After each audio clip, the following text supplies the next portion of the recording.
नमस्कार, मैं जितेंद्र कुमार। अभी आप देख रहे हैं मैं सहरसा ज़िला में हूँ और यहाँ प्रशांत किशोर जी का ज़बरदस्त कैंपेनिंग चल रहा है। मतलब कह सकते हैं यात्रा में हैं, लेकिन हम अपने मीडिया के भाषा में कहें तो शायद यह 2025 की तैयारी भी हो सकता है।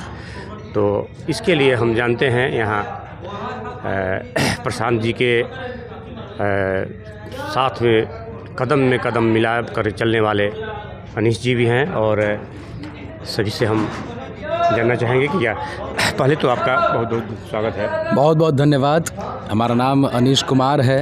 हम रोहतास ज़िले के रहने वाले हैं और पिछले 18 महीने से जन स्वराज की इस पदयात्रा में आदरणीय प्रशांत किशोर जी के साथ चल रहे हैं जी। अभी भोजपुर में एक कैंप लग रहा है जन स्वराज का।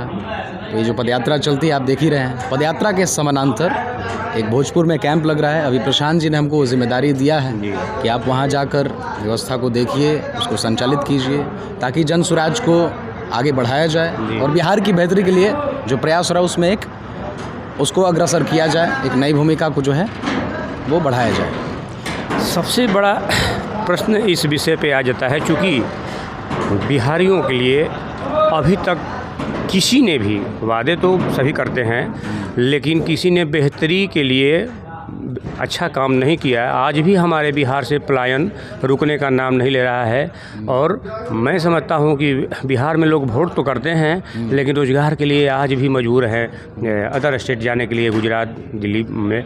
ऐसा कब वो समय आएगा जबकि हम यहाँ रह करके अपना व्यवस्था अपने परिवार के साथ कम से कम ढंग से 2 वक्त की रोटी वगैरह मान मर्यादा से ले सकते हैं। जी, बहुत सही कहा आपने कि पढ़ाई हो या रोज़गार, 18 महीने से जो हम लोग पदयात्रा में चल रहे हैं तो ये देखने को भी मिल रहा है कि बेरोज़गारी की आलम है। लोग एक राज्य से, बिहार से दूसरे राज्यों में, दिल्ली, महाराष्ट्र, गुजरात, पंजाब में पलायन करके जाते हैं। ये बहुत बड़ी समस्या है, इनफैक्ट बिहार की सबसे बड़ी समस्या है। तो हम लोग का जो विज़न है जन स्वराज का, जो संकल्प है कि अगले 10 सालों में बिहार को अग्रणी राज्यों में शामिल करने का जो प्रयास है, जो सतत विकास के मानकों पे पीछे छूट गया है, तो उसको पुराना जो बिहार था हमारा पाटलिपुत्र और मगध के समय का, तो उसको पुनर्जीवित करने का ये समय है।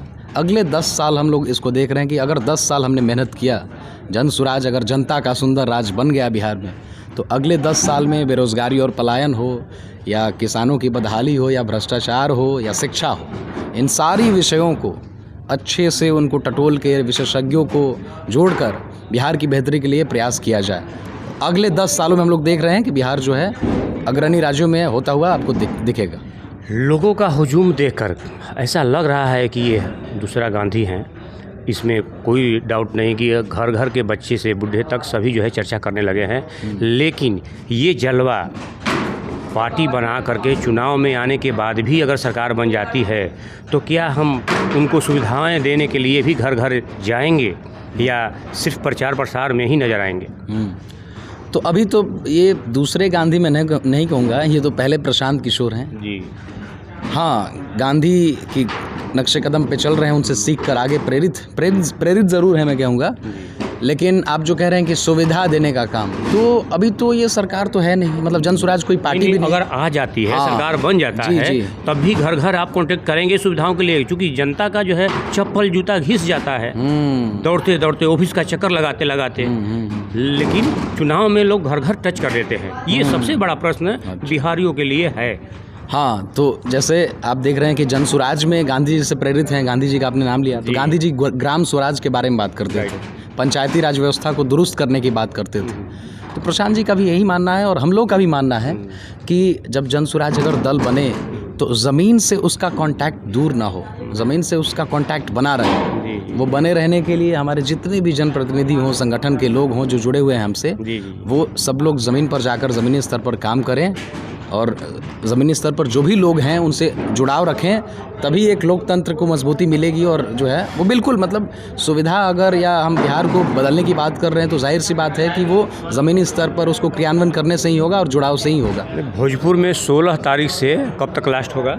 नहीं, अभी तो डेट फाइनल नहीं है। एक टेंटेटिव डेट है कि 16-17 से जो है ये हम लोग शुरू होगा। हाँ शुरू होगा, और बाकी 2-3 महीने रहेंगे। हाँ 2-3 महीने शाहाबाद के क्षेत्र में, भोजपुर से शुरू होगा, भोजपुर के बाद बक्सर, बक्सर के बाद रोहतास और उसके बाद कैमूर।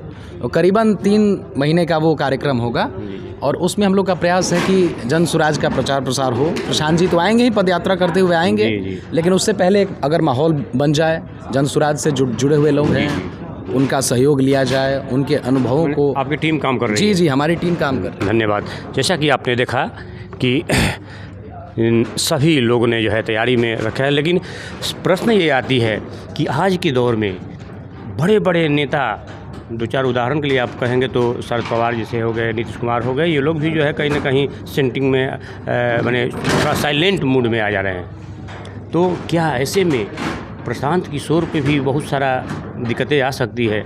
कहीं डर तो नहीं है मोदी जी से मिलाने लेके?